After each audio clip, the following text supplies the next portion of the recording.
Shri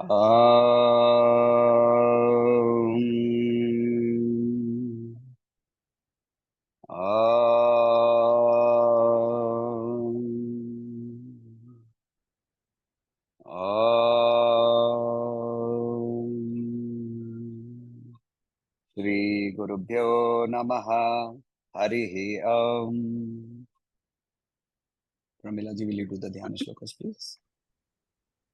Om Parthaaya Pratibodhitam Bhagavata Narayanena Swayam Vyasena Grathitam Purana Munina Madhye Mahabharatam Advaitamrito Varshanim Bhagavatim Ashtadasha Dhyayanim Amba Tvam Manusandadhami Bhagavad Gite Bhavadveshanim Namostute Vyasa Vishala Buddhe Fullara Vindayat Patra Nitra Yena Tvaya Bharata Taila Purna Prajvalito Jnanmaya Pradipaha Prapanna Parijataya Totra Vetraikapanaya Jnanamudraya Krishnaya Gita Mritaduhe Namaha Sarvopanishado Gavo Dogda Gopala Nandana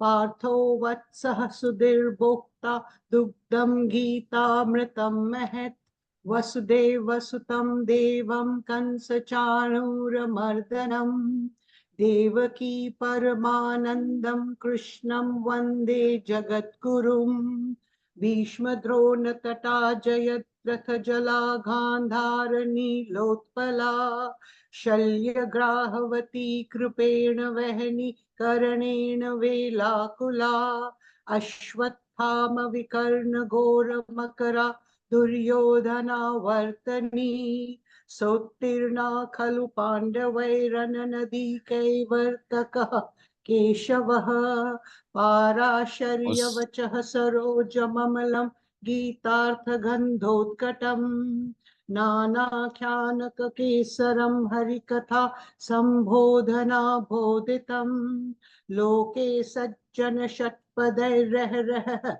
Pepiyamanam Mudha Bhuyad Bharata Pankajam Kalimala Pradvam Sinha Shreyase Mukam Karoti Vachalam Pangum Langyate Girim Yatkripatam Ham Vande Paramananda Madhavam Yam Brahma Varunendra Rutra Marutaha Stunvanti Divyahastavahe Vedeh Sangha Padakramapanishader Gayanti Yam Samagaha Dhyanavasthit Tadgatena Manasa Pashyanti Yam Yogino Yasyantam na viduh sura suragana Devaya tasvai namaha.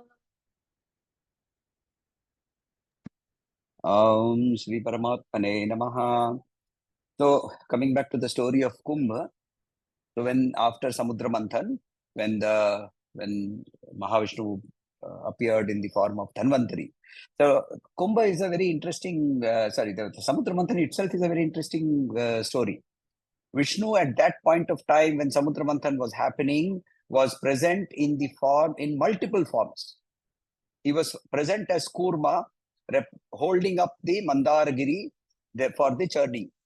He was present as Sheshanag, who was used to crown not the pulling rope. The pulling rope was Vasuki. He was the churn has to have those grooves on which the churning will happen. Without the grooves, you cannot churn, right? If you have seen a churning stick, it has grooves. जिसपे डोरी लगती है. Otherwise, the rope will keep slipping. But the mountain doesn't have grooves. So how do you create the grooves? Sheshnag, who is another form of Vishnu, he was there in the forms of the grooves. He was also present as the form of Mohini, distributing the Amrita. And he was also present in the form of Dhanvantari, holding the Amrita. So now, when Dhanvantari came up with the Amrita Kumbha, and incidentally that happened on what we call Dhanatrayodashi, which because of Archies and social media has become a day when people run to the to the goldsmith to buy gold. It has nothing to do with gold.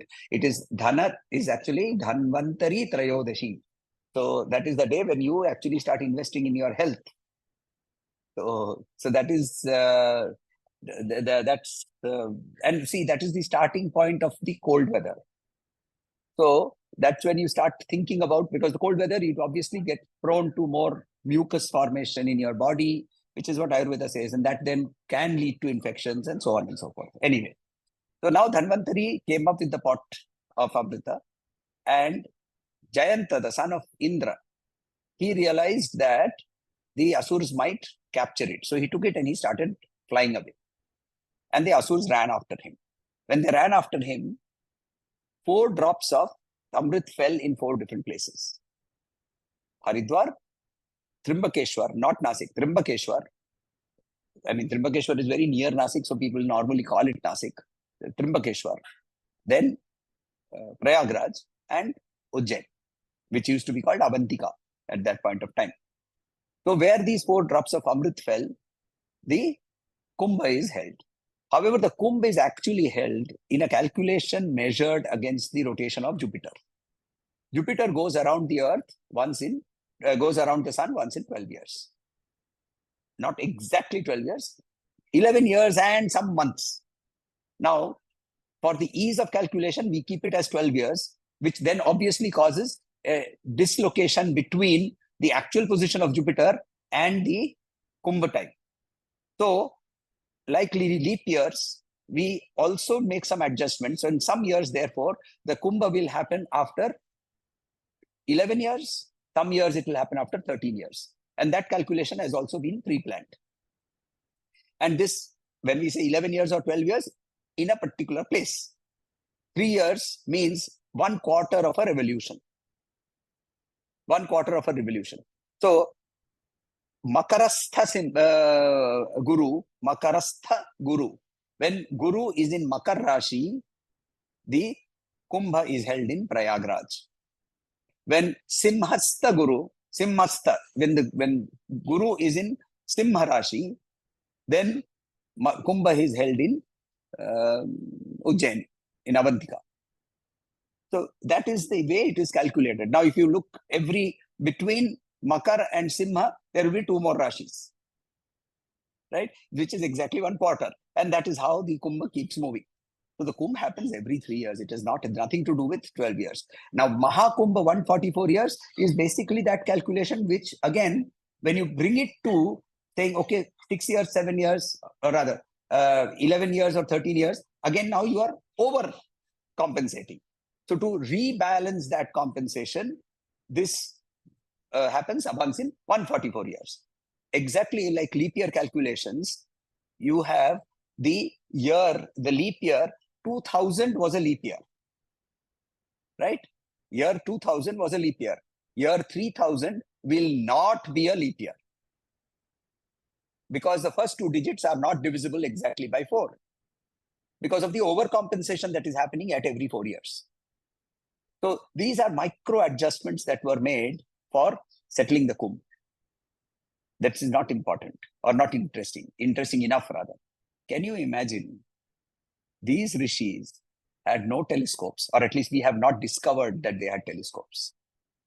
And they managed to do these calculations to that precision more than 15,000 years ago. Why 15,000? Because Vedas are now being dated, right? Now people are talking of 15,000. We have been saying that for many years. Ramayana mentions Hanuman going into the palace of Ravan. Correct? Valmiki Ramayana says he goes into the palace of Ravan. And what does he see there? He sees elephants with 4 tusks. He sees a series of elephants lined up with 4 tusks. Now, did 4 tusks elephants exist? Yes, they did. There are fossils and skeletons that have been unearthed that show that. Carbon dating of these have been shown to be between 12,000 and 15,000 years ago. That is when these 4 tusked elephants went extinct. What is the date of the Ramayana then? Yes, please. So, a stupid question. What if the presence of four tusked elephants had been recorded and transmitted through humankind from the 15,000 years ago and was being referred to by Valmiki when he was writing the Ramayana, as any author would like to set a grand, unique setting for his story, he may have Very wanted nice. to. Absolutely true. Yes. And I was expecting this question, if not from you, from somebody else. See, which is why I say keep repeating. Valmiki only. Nobody else. Because Valmiki was a historian, not a literator. He was not writing literature. He said, I am a historian. For that matter, how did Hanuman cross the ocean?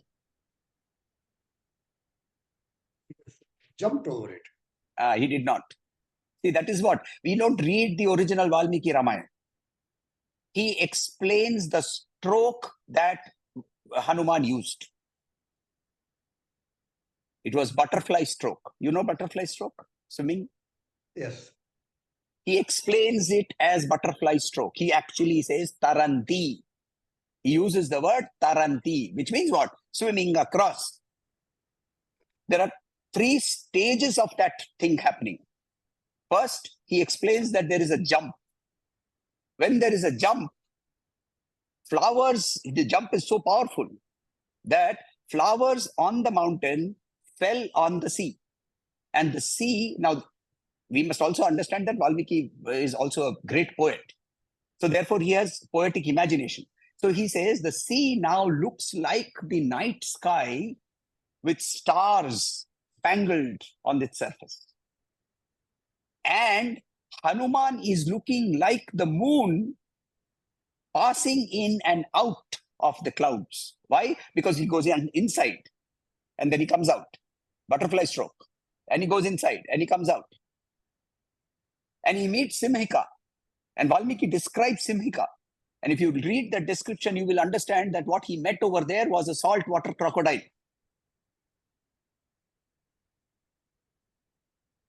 He meets Surasa.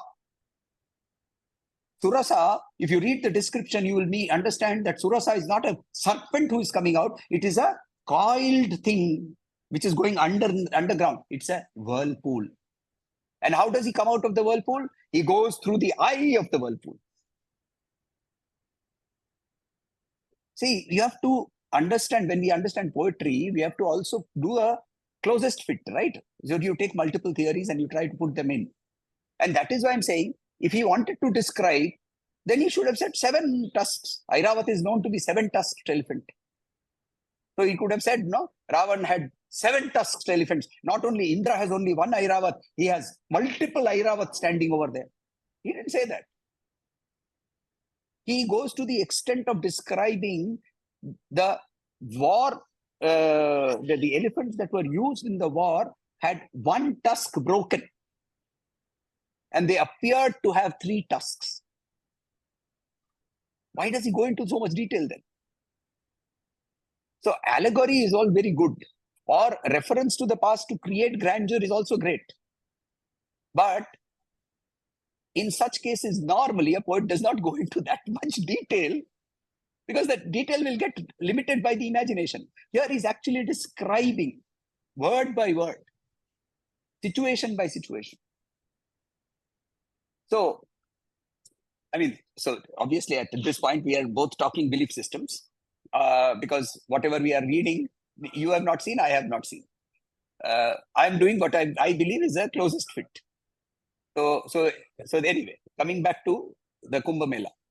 The Kumbh Mela is a place where all these rivers, wherever they are, Ganga is present in Haridwar and Prayagraj.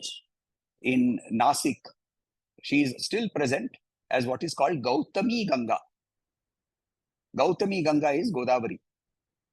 Godavari was brought down to the earth. Ganga was brought down to the earth by Gautam Rishi for a specific purpose. We will discuss that at some point of time when it is opportune, another story. And the fourth river is called Kshipra, which is also an offshoot of Ganga in another story. So in all four places, Ganga is present. Prayagraj becomes more important because of the presence of Yamuna. Oh, then what about Saraswati? Saraswati, Gurudev says, Kumbh Mela, Saraswati is permanently present in the Kumbh Mela right through the entire period of the Kumbh Mela, because when you go there, you get satsang, you get knowledge. That is the Saraswati that you take a dip in. Ganga, you take a dip in the morning, you go and take a dip and you come out. And then you sit and bathe continuously in Saraswati. Only then you have had Kumbh Snan. Kumbh Snan is not just going and taking a bath and coming back. That has no meaning. That you can take, I'll send you Ganga water, you put it in a bucket, fill up the bucket with water from your tap, and then say, I have taken Ganga Snan. Even you don't even have to do that. You stand in front of your bucket of water and say, Gangesh Yamunesh Chaiva Godavari Saraswati Narmade Sindhu Kaveri Jalesmin Sannidhim Kuru. All the tirthas will come over there. You just have to believe that. That is good enough. Kumbh Snan is to go there, stay with the sadhus, meet the sadhus, have satsang with them, ask questions, clarify your doubts. If nothing else, listen to what they are saying. Shravanam Mananan is the method, isn't it? How do we get moksha? We say Shravanam Mananan Nididhyasam. At least do Shravanan over there. So that is what Kumbha is all about. So anyway, I'm going there on the 19th. I'll be back on 27th. 26th is when the Kumbh Mela ends, and which is my usual process. Every 3 years, I go for the last 7 days, and I stay with a particular akhada, with a particular group of sadhus. Stay there with them. Yes, Veena-ji. Sir, just I heard from somebody that said Kumbha Lagna is also that in that time also we can go at Prayagraj and take a dip in that also. Is it true, sir? It is like it comes till April in some days, somebody mentioned in that. Because it's No. Yeah. The Kumbh Snan has not, right? no. It is during this period only, from Makar Sankranti to Shivratri, April 9th to May 9th. It is when the Jupiter is in the Makar Rashi. He has not transited from the Makar Rashi, is when you should take a bath. So there are specific times, and that is the time that is being given. Right. Let us start with the session today. So we were in chapter 11. And in chapter 11, in verse 4, Arjuna has said, Manyase yadi tachakyam maya drashtumiti prabho yogeshwara tato me tvam darshayatmana vyayam. Darshayam atmanam avyayam. Yourself in the imperishable form, can you please show me, if you think I am capable of seeing it? So then, let us learn the chant first. Verse number 5. Shri Bhagavan Uvacha. Shri Bhagavan Uvacha. Pashya me partha rupani. Pashya me partha rupani. Shatashotha sahasrashah. Shatashotha sahasrashah. Nana vidhani divyani. Nana vidhani divyani. Nana varna kritini cha. Nana varna kritini cha. Nana vidhani divyani. Nana varna kritini cha. Shri Bhagavan Uvacha. Pashya me partha rupani. Shatashotha sahasrashah. Nana vidhani divyani. Nana varna kritini cha. Shri Bhagavan said, Pashya. See, being here. Okay, let me do the word meaning. Pashya me, my. Partha we know is Arjuna. Rupani, various forms. Shatasha, hundreds. Atha, sahasrasha, thousands. So hundreds of thousands of forms. See, Nana vidhani, right? Various types. Divyani, divine. Nana varna, various colors. Akritini, various shapes. Cha, and. So he says, Okay, here, see, here are my hundreds of thousands of forms of various shapes and sizes and colors. Any idea what is he saying here? What is your interpretation?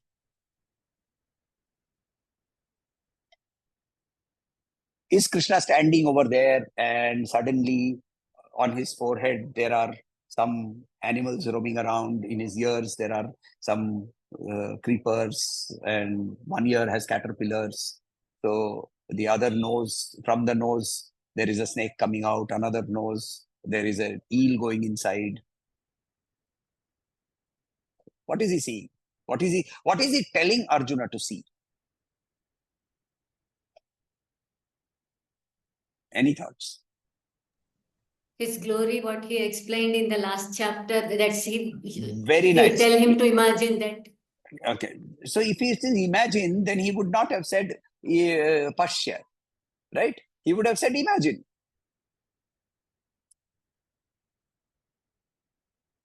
Imagine. He would have said, don't say, he would not have said, he would have said manyanam, or he would have said chintanam. Correct? He would have said abhimanyate, pashyate. He didn't say. He says pashyate. He is not saying manyate. Why is he using saying pashya? Why is he using the word see? See, you can only see that which is existing already. Correct? If it is not existing already, you cannot see it. So Krishna is not creating something new. Krishna is only telling him, pointing him to something that is already existing and is not visible by him. He is not able to see it.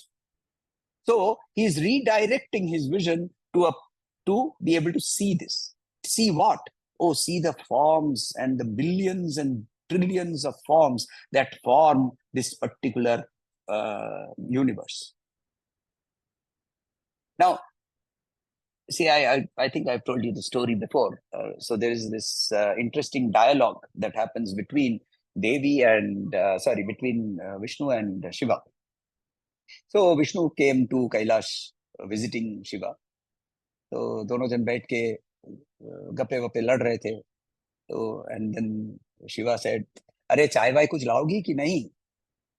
So Parvati went inside, she made some tea, she put some masala in the tea, she brought some matri and thin arrowroot biscuits and whatever. She came, she served, and these people were talking with each other.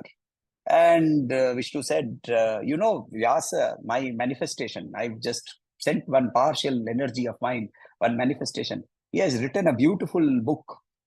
It is called Jaya. It talks of the victory of the eternal. And in that, he has glorified me by giving me 1,000 names. So Shiva starts laughing and says, smiling and says, but that means that you haven't read that book.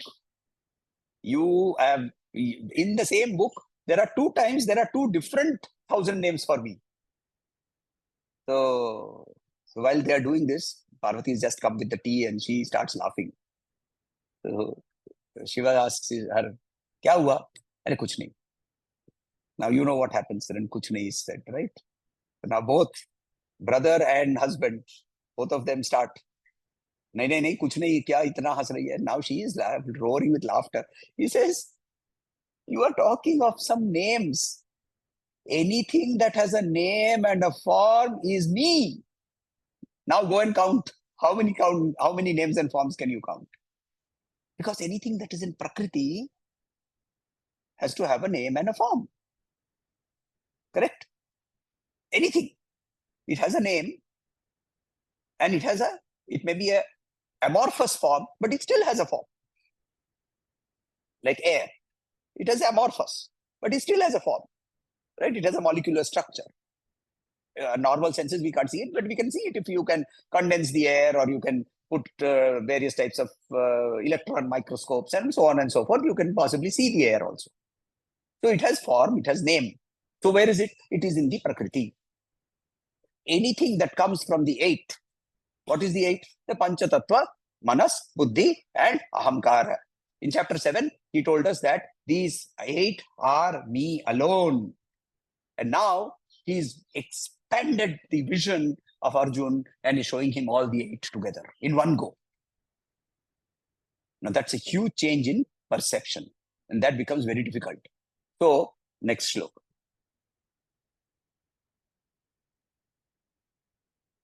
Pashyadityan vasun rudran. Pashyadityan vasun rudran. Ashvinau marutastatha. Ashvinau marutastatha. Pashyadityan vasun rudran. Ashvinau marutastatha. Bahunya purvani. Bahunya purvani. Pashyascharyaani bharata. Pashyascharyaani bharata. Bahunya purvani. Pashyascharyaani bharata. Pashyadityan vasun rudran. Ashvinau marutastatha. Bahunya purvani. Pashyascharyaani bharata. Pashya. Again he says, see the Adityas, see the Vasus, see the Rudras, see the Ashwinis, see the Marutas. Bahuni means many. Adrishta, never revealed. Purvani, before. Pashya, behold. Ashcharyani, those which are very surprising, amazing. Bharata. Now, let me explain the second line first. Is it that he has not shown this infinity to somebody else before? Is it that nobody has seen this infinity? No, that is not true. What do we say in the third line of the last shloka of the Dhyana shlokas? Go back to the Dhyana shlokas. Dhyanavastita tadgatena manasa pashyanti yam yogino. The devas and the asuras cannot see. Tadgatena yasyantam navidu sura asura gana. Right? That is what it says. The devas and asuras cannot. But in dhyana avastha, the yogis can see. So it is not that he has never shown. For that matter, in the Srimad Bhagavat, there is a beautiful story. So, in Brajbhumi, in Vrindavan, the deity who is worshipped is not Krishna. Any idea who is worshipped over there?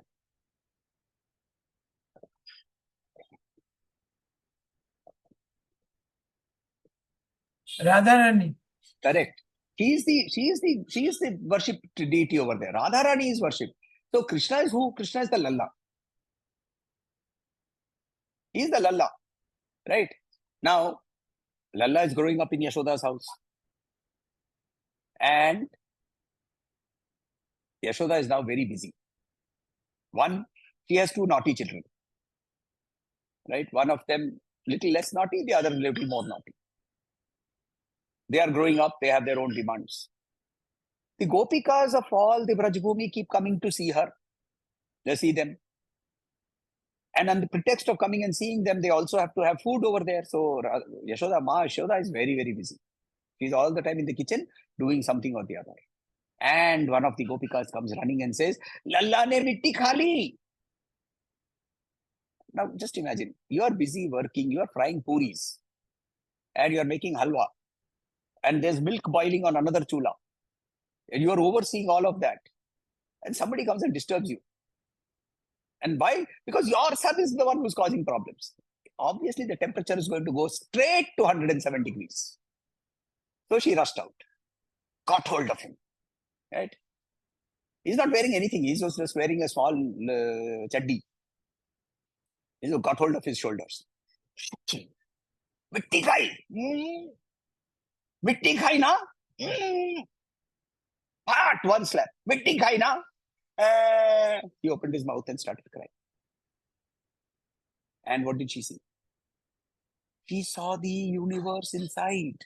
And in that universe, she saw a small sun, Around that sun, she saw a small earth rotating. In that earth, when she zoomed in, she saw Braj Bhumi. In that Braj Bhumi, she saw one small Lalla opening his mouth, in which there is another cosmos. And she fainted. Because infinity is not a concept that can be taken.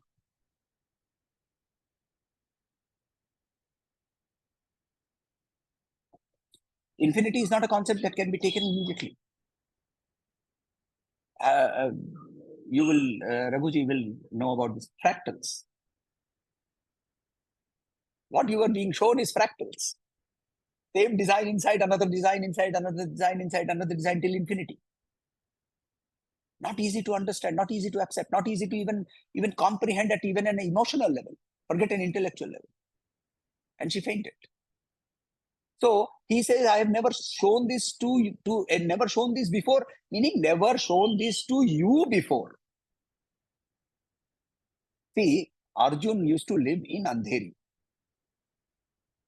And he was bombarded with traffic, dust, noise, light pollution, sound pollution, dust pollution, and suddenly he has been caught and instantaneously transported to Tapovan in 13,000 feet above the sky, above mean sea level.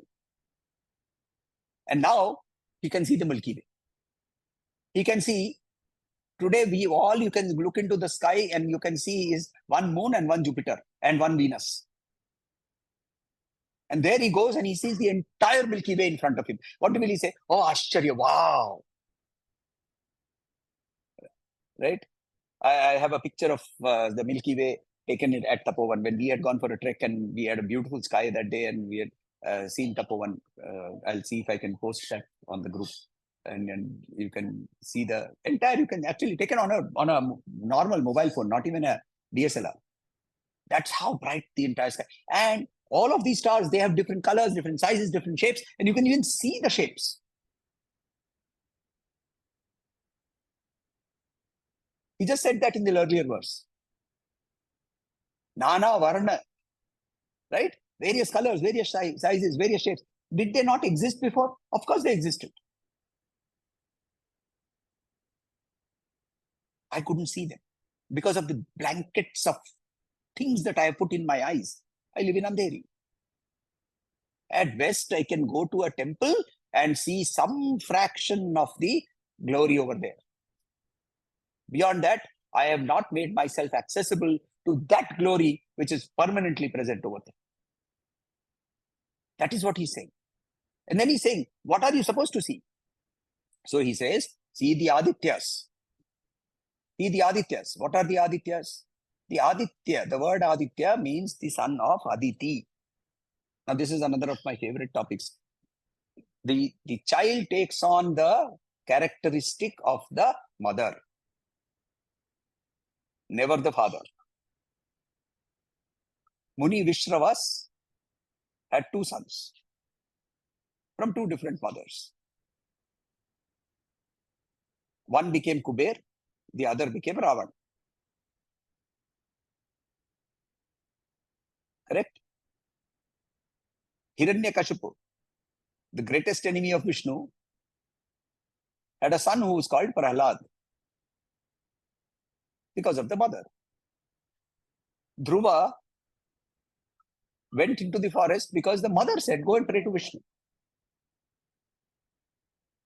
So here also, the Adityas, Kashyapa Muni has produced many children.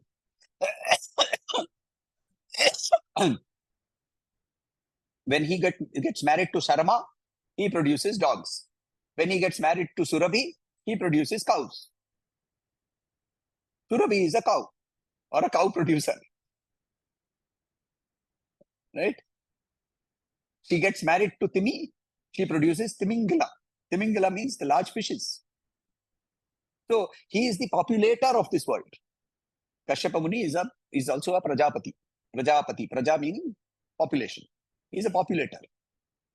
And he populated the world with Adityas also. Aditi was one of his wives. And he produced 12 Adityas. Who are the 12? Mitra, Bhaga, Vivaswan, Aryaman Tvashtra Savitra, Dhata Amsa Pushan, Indra Vamana. These are the 12 Adityas. Mitra, the rising sun. Bhaga, the deity of Bhagya, the deity of fate. Vivaswan, light, the creator of light. Not light itself, the creator of light. Aryaman, his duty is to light the world of the dead. Tvashtra, he is the architect. Savitra, he who is personifies knowledge. Dhata, he who upholds. Amsha, he who has raised. Pushan, he who nurtures. Indra, we know Indra, he who controls the Indriyas, and Vishnu in the form of Vamana. These are the 12 Adityas. Yes, So, please. these are all descriptors of the sun also. Correct. And, So, and Aditya is also a name of the sun. Correct. And therefore, these 12 Adityas have also got related to 12 different months. And Dhata is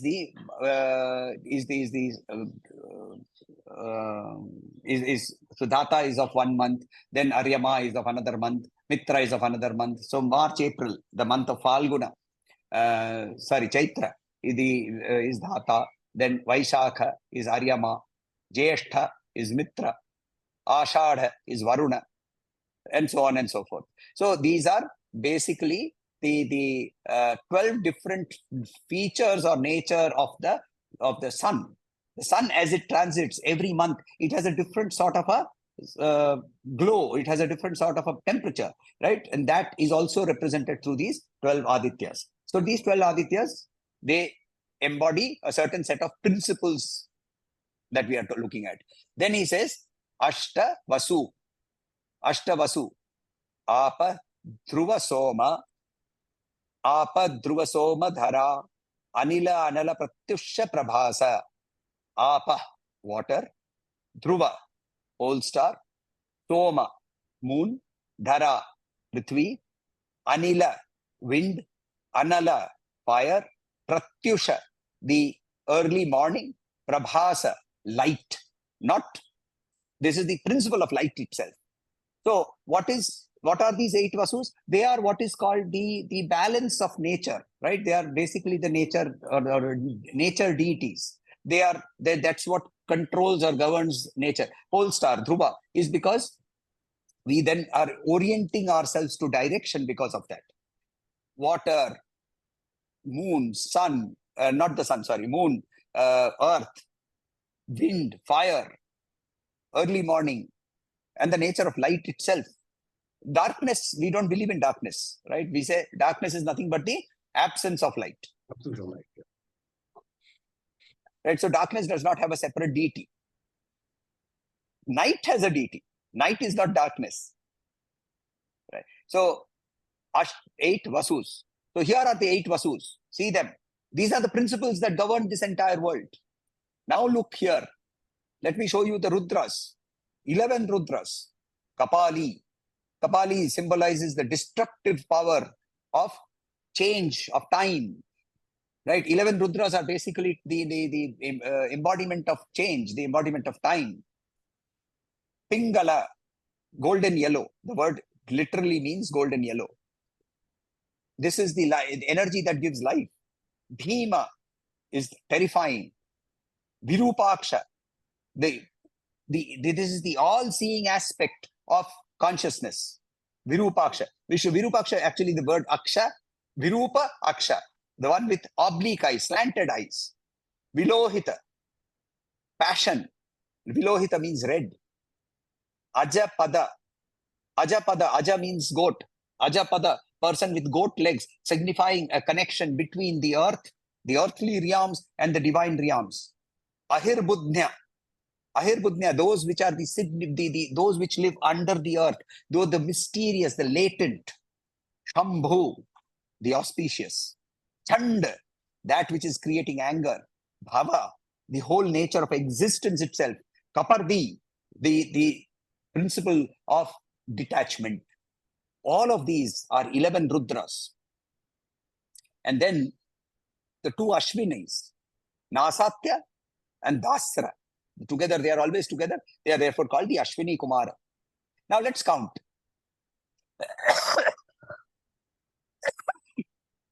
How many devatas does Hinduism have?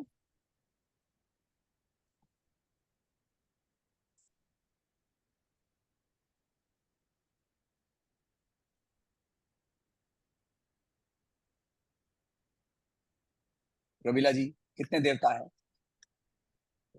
सबने सुना है ना? Popular statement.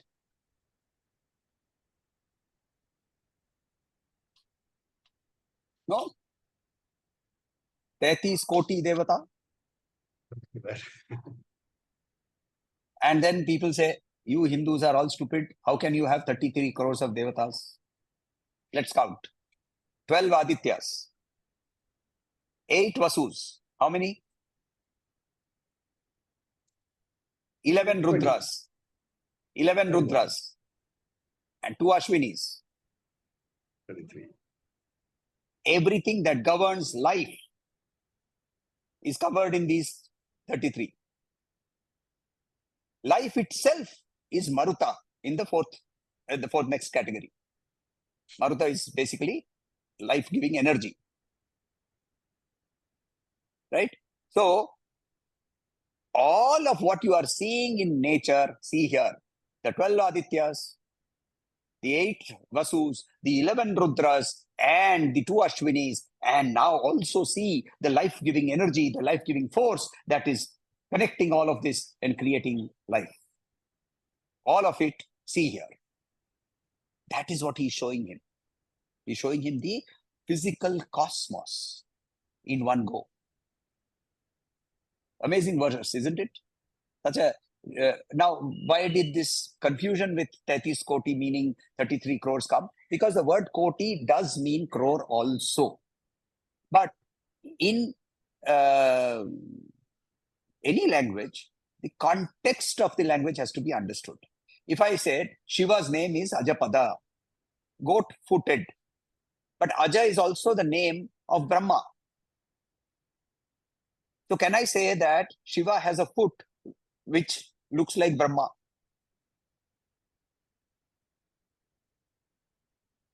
Contextually wrong. Correct? So when we say koti, it also means type. For example, आपने सुना होगा पराशर उच्च कोटि के ब्राह्मण के घर से थे. उच्च कोटि cannot mean high crore. Literal translation. Ucha koti, high type. Koti, the word means type. So 33 types of devatas. That is what 33 koti devata means, which is why I keep using the word 33 koti, not 33 crores. 33 types of devatas. And the energy that connects all of them in the form of Maruta. These come here and see them and be astonished, because they are right now immediately visible to you in one go. So then he says, next sloka, Iheikastham jagat kritsnam, Iheikastham jagat kritsnam, Pashyadya sacharacharam, Pashyadya sacharacharam, Iheikastham jagat kritsnam, Pashyadya sacharacharam, Mama dehe gudakesha, Mama dehe gudakesha, Yachanyad drashtumichasi, Yachanyad drashtumichasi, Mama dehe gudakesha, Yachanyad drashtumichasi, Iheikastham jagat kritsnam, Pashyadya sacharacharam, Mama dehe gudakesha, Yachanyad drashtumichasi. Iha ekastham, ekastham, assembled together in one place. Iha, here, jagata. Jagat I've explained earlier. Jayati, gacchati, tishtati. That which is born, that which goes, and in between stays. That which is changing all the time. Kritsnam, entirely. Pashya, behold. Adya, now, right now, here. Ta, chara, achara, moving, non-moving, everything. In my this form, mama dehe, here in my form. Gudakesha, he who has conquered sleep. Yet, whatever, cha, also, anyat, else, drashtum, to see, ichasi, you wish. Which means basically, you are not only seeing the 11 Rudras and the 8 Vasus and the 2 Ashwini Kumars and the Marutas, but you can see whatever else you want to. Where? In this body. What does he mean by in this body? Is Krishna standing there? Suddenly that guy is standing there with Totra Vetraika, he was standing, isn't it? We saw that in the Dhyana Shloka. He's standing with a whip and a reins in his hand. And suddenly that person's hands and legs, they have changed and they have become the 12 Adityas and they have become the Marutas, and he can see the energy flowing, something like matrix or something happening inside the body. No, that can't be. Mama Dehe here does not mean his body. It means his Arjuna's body also. See, there is a beautiful principle. It says, Yatha Pinde Tatha Brahmande. That which is in this Pinda is also there in this Brahmanda. And our Rishis understood that. So what they did is, instead of trying to find out the exact distance between here and Jupiter, they went inside and studied Jupiter inside them. And they found the answer. And then they extrapolated it into the world. If you read Nilesh Oak's book, for example, right, and he talks of Arundhati and Vashishta being a binary system. Now, Vashishta is visible. Arundhati is not visible. I mean, you may have the best eyesight, it's not visible. How did they figure out that Vashishta and Arundhati were a binary system? All of this was figured out by understanding the cosmos as a whole. And once they understood the workings, the principles of the cosmos, they started extrapolating that into material science, and they could arrive at answers. And those answers were amazingly accurate. So that is what they studied here. And that is why here Krishna is saying, it is already there in you. You sit here, go inside, and it will be available for you. Right now, Adya, right now, here. Gurudev used to say, what are you waiting for? It's here now. You are free. So that's what Krishna is also saying. But then he realizes that that's not so very easy. So he says, Natu mam shakyase drashtum, Natu mam drashtyase shakyum, Anenaiva swachakshusha, Anenaiva swachakshusha, Natu mam shakyase drashtum, Anenaiva swachakshusha, Divyam dadami te chakshuhu, Divyam dadami te chakshuhu, Pashyame yogameshwaram, Pashyame yogameshwaram, Divyam dadami te chakshuhu, Pashyame yogameshwaram, Natu mam shakyase drashtum, Anenaiva swachakshusha, Divyam dadami te chakshum, Pashyame yogameshwaram, Na tu mam shakyase, you can't, he says. Drashtum, to see, anena, with these eyes, eva, swachakshusa, with your physical eyes. Divyam dadami, I give you divine eyes. So, chakshu, pashya, behold my opulence, behold my grandeur. Now, in popular B.R. Chopra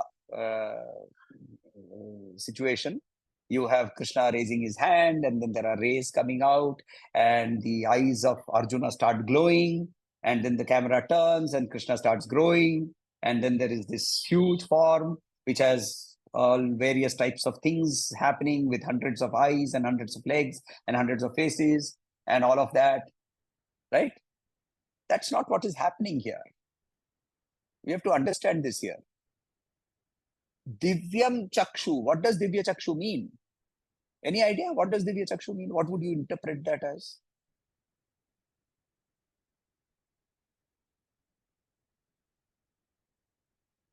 Anyone?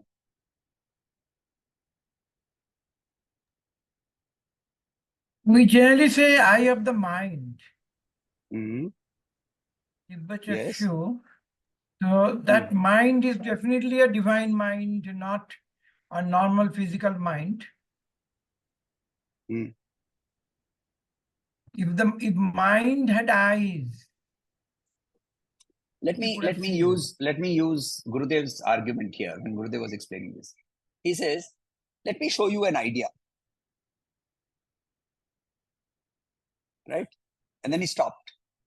And it took some time for people to understand what he was talking, and then people started laughing. Can you see an idea? But in our normal language, don't we use these terms? Let me show you an idea. Right? And sometimes I say, listen to this. And then I give him a paper. I'm not actually talking. I'm showing him something, but I'm saying, listen to this. So our senses are all interchangeably used. But very clearly the Upanishad says, the eyes cannot see it. The ears cannot hear it. The mind cannot perceive it. So what do you need to do then?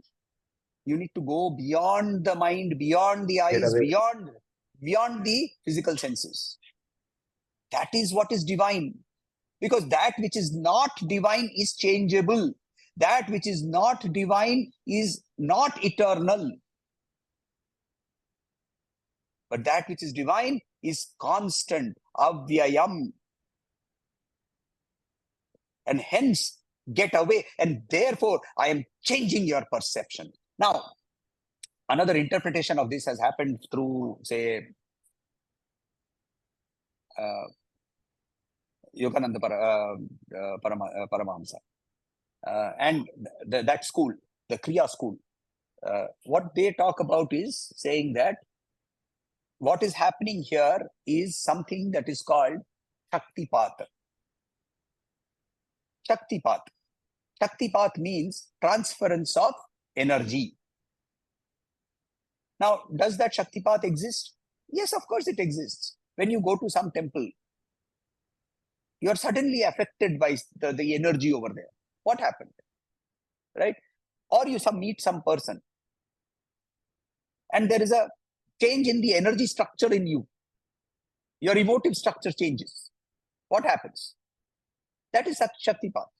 Now, if I am sitting in front of somebody who is radiating a certain sense of energy, a certain positivity, I will also feel that positivity. And I will be able to take only that much which I am prepared for. If I am a 100-watt bulb and there is this 24,000 volt energy that is passing through, and I try to tap into it undiluted, then I will fuse out. So that energy is there. That energy exists. And the Guru can give you a glimpse of that. But you have to do your sadhana to stay there. Oh, does that really happen? Let's take in recent past. So there was this young man in the streets of Calcutta, roaming around, asking everybody, have you seen God? Have you seen God? And people would run away from him. And a madman has come again. Have you seen God? Who sees God? Now, one friend of his told him, no, I know a person who says that he has seen God. Go to this particular place in Dakshineshwar, you will find him. So Narendranath Datta went and he asked, have you seen God? And look at the answer. Yes, of course. I see him all the time. Only a little bit more clearly than I see you. And they sat down under a tree. And while talking slowly, Sri Ramakrishna Paramahamsa extended his leg and touched with his foot, touched Narendranath. And you know what Narendranath started saying? What are you doing? What are you doing? I have a family. I have to take care of my mother. And Thakur removed his foot and said, now you know where you have to go. You will go there once you have finished your work. And to go there, he had to go through a life of sadhana. So the Guru can show you where to go, can give you a glimpse, but he can't keep you there. That's not his job. His job is to give you that glimpse so that you know the taste, and now you know, okay, where do I have to go? That is Shaktipat. And that happens. That happens in various stages, various ways. So that is another interpretation of what is happening over here. So even here, what Krishna is doing or saying, whichever way you want to look at it, purely Advaitic way or the Kriya way, is that the perspective of this entire universe is being changed. And see, at this point of time now, from here, neither Krishna nor Arjuna can speak because they've gone beyond words, right? So who is describing? The descriptor now becomes Sanjaya. And Sanjaya starts describing what is happening over there. So that's where we will stop today. And we will carry on. And the Sunday after next, because next Sunday I will be at Prayagraj.